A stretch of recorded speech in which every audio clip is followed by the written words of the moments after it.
I'm pregnant with your husband's child. I was speechless at my sister's sudden confession. So, I want a divorce. I'm going to remarry your husband, she declared. I'm sorry I stole your husband, a doctor earning $10,000 a month, she continued. Next to my sister, my husband was looking down at me with a serious face, and her hand was tightly holding his. I was so shocked that I couldn't speak.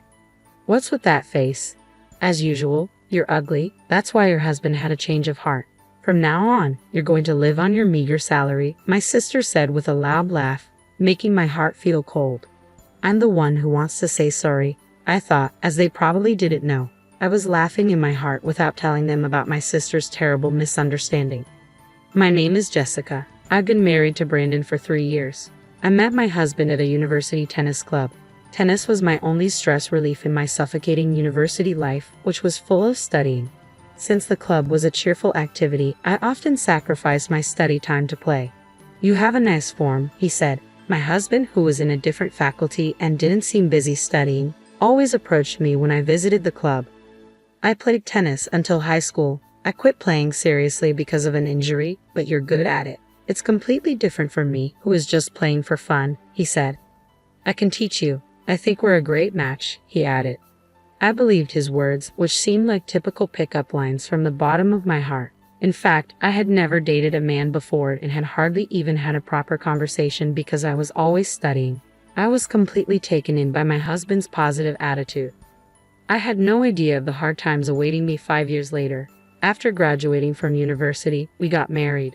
Although it would be a lie to say we had no fights or breakups during our school years, I always forgave my husband's sloppy behavior, and our relationship dragged on until graduation. I'm sure I'll become a good husband, he said. How much I believed in his proposal, I wonder now, but at that time, I still trusted my husband. There were feelings from our 5-year-old relationship that lingered. He wasn't a bad person at heart, and I accepted his proposal with a rather light feeling. We both started working. I had a strong desire to work, and my husband didn't oppose me going out. Rather, he encouraged me to pursue my career. With the income of 2 people, we had a substantial household income. Having this much economic freedom at a young age, we were blessed. We didn't have children because it was still early in our careers. We focused on setting up our lives first. I was climbing up the career ladder smoothly and having fulfilling days. One day, I inadvertently picked up my husband's smartphone that he had left in the living room. There was a message from an unknown name. Normally, I tried not to pry into his privacy, but my husband had a history of passive cheating. Back in our student days, he was secretly communicating with a girl from another club. I entered my husband's birthday and easily unlocked his smartphone. I opened the messaging app and was shocked. As I feared, there were flirty exchanges with a particular woman recorded. I immediately confronted my husband. His confused state was like a monkey in the zoo. It's not like that. This was just a lapse in judgment, he said. So, you admit cheating? You had a relationship with this woman? I asked. Well, he stammered. Let's make love at our usual hotel. Kisses. You're not young to send such a message. I read aloud. She is a high school graduate and a newcomer, I added. Summing up my husband's story, he basically cheated with a new female employee. My husband was her trainer. It's a common story, but I wondered what kind of education he was giving her. I'm really sorry. I swear I won't make such a mistake again, he pleaded. In the end, I forgave my groveling husband. This had been happening since our university days. I couldn't help but sigh at my husband's sloppy attitude. Unlike our student days, we had too many obligations. If we were to divorce, we'd have to report it to our families, friends, and co-workers, which would disappoint them. Honestly, it was easier to give my husband another chance than to deal with such troublesome things. I made him write an apology letter. If he made the same mistake again, he wouldn't get away with it. That was the promise. And so our married life continued, barely surviving several storms. One day, I received a call from my mother with the news of my father's death.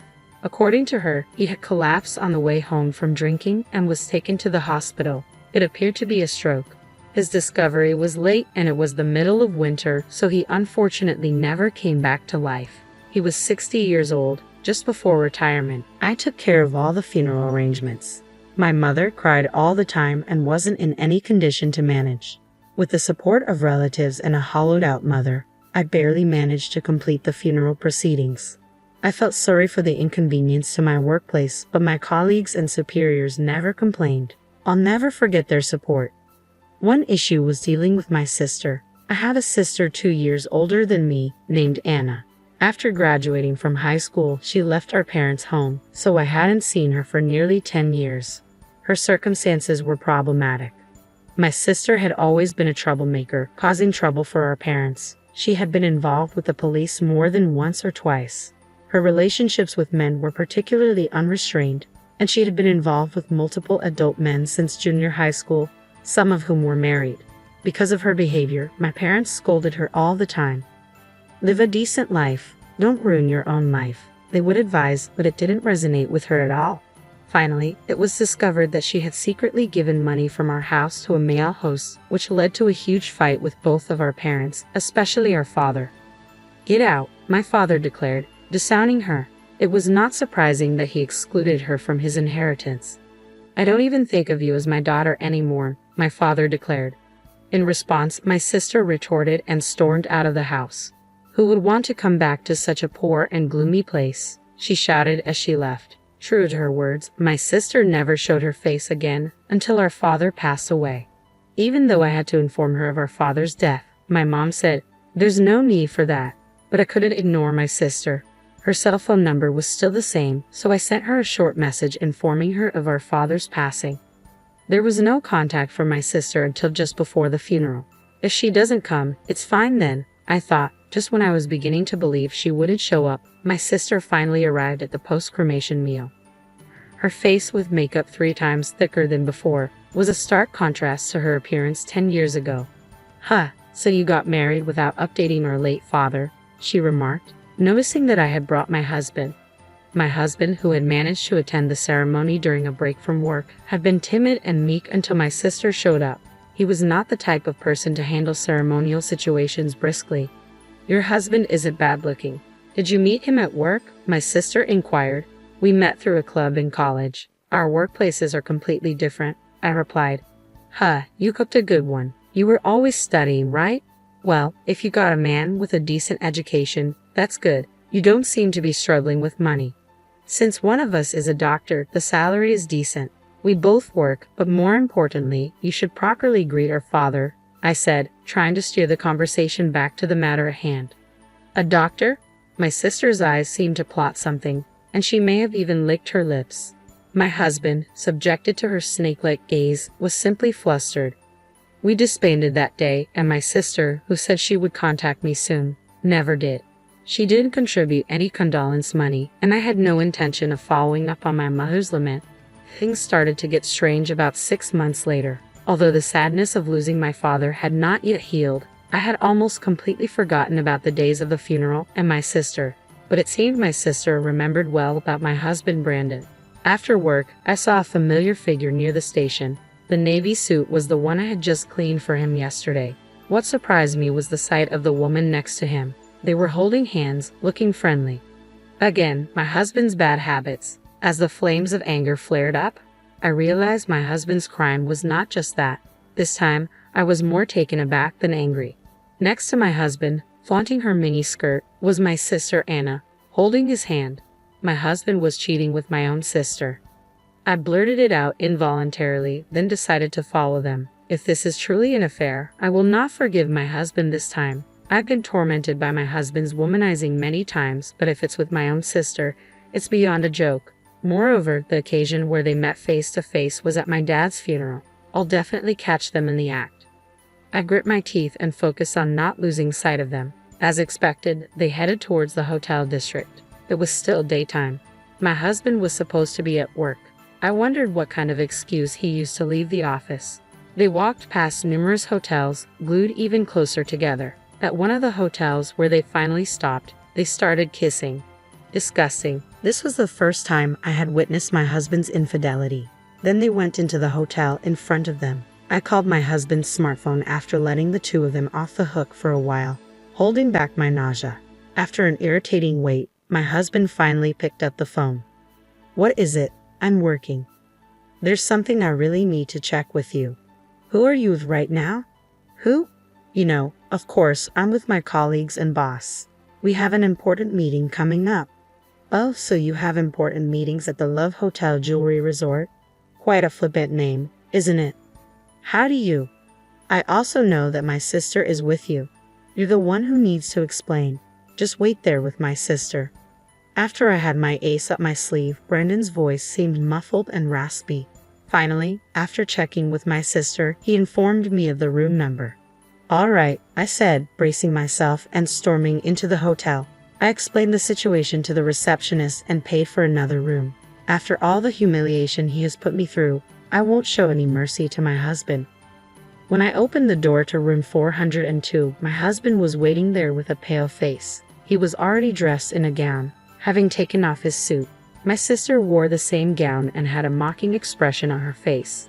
The pitiful wife showed up. She started, smoking and showing no sign of remorse.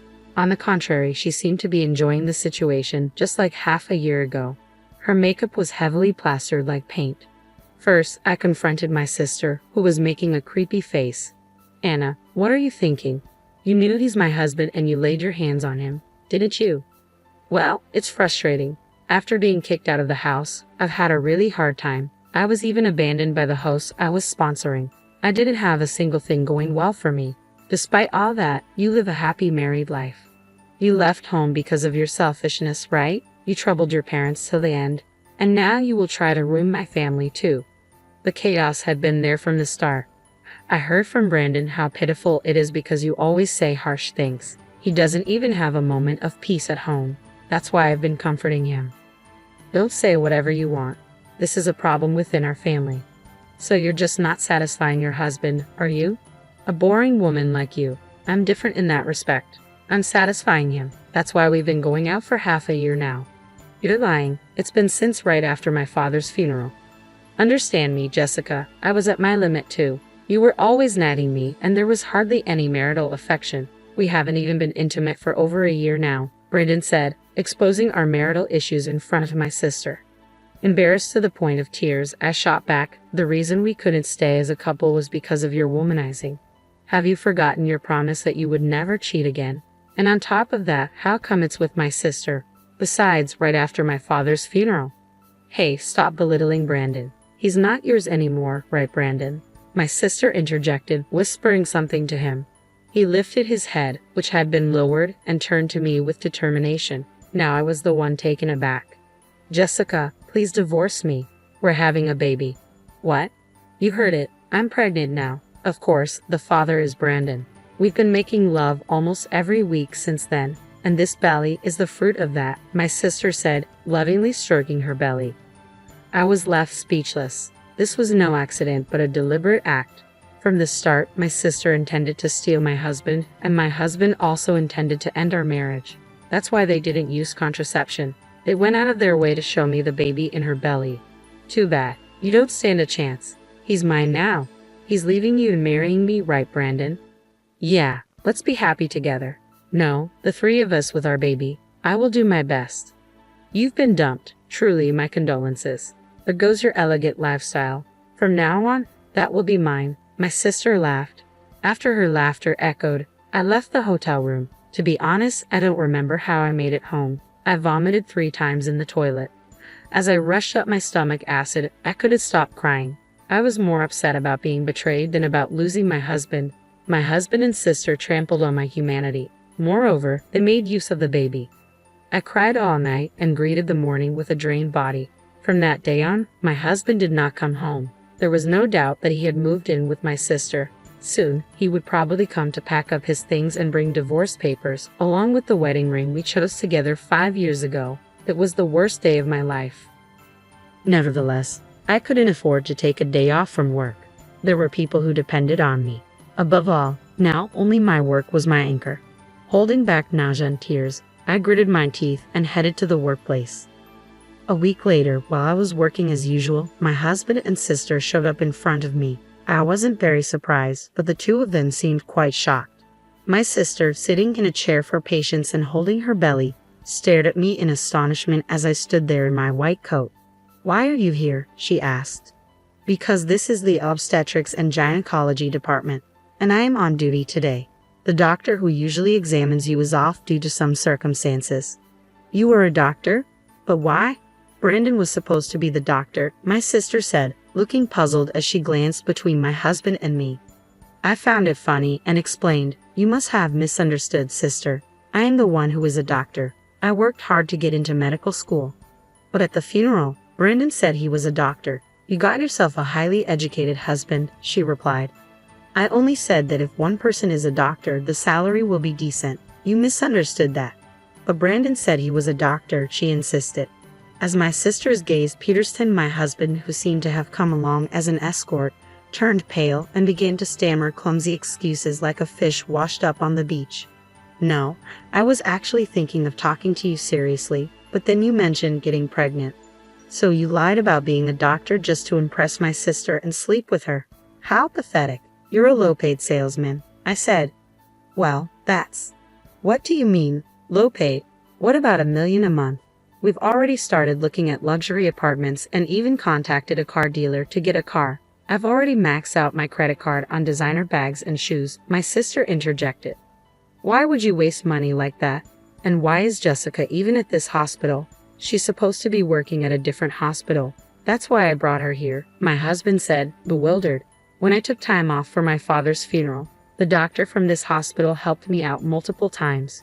Now she has a situation, so I'm returning the favor. I've been working hard even while you two were cheating on me," I explained. "Jessica, listen, this is the end of us. I'm fed up with you. Go ahead and divorce or remarry, but make sure to pay me alimony," I demanded. "Wait, Jessica. I was wrong. I'll change my ways this time. Let's forget about the divorce for now," my husband pleaded. "What are you saying?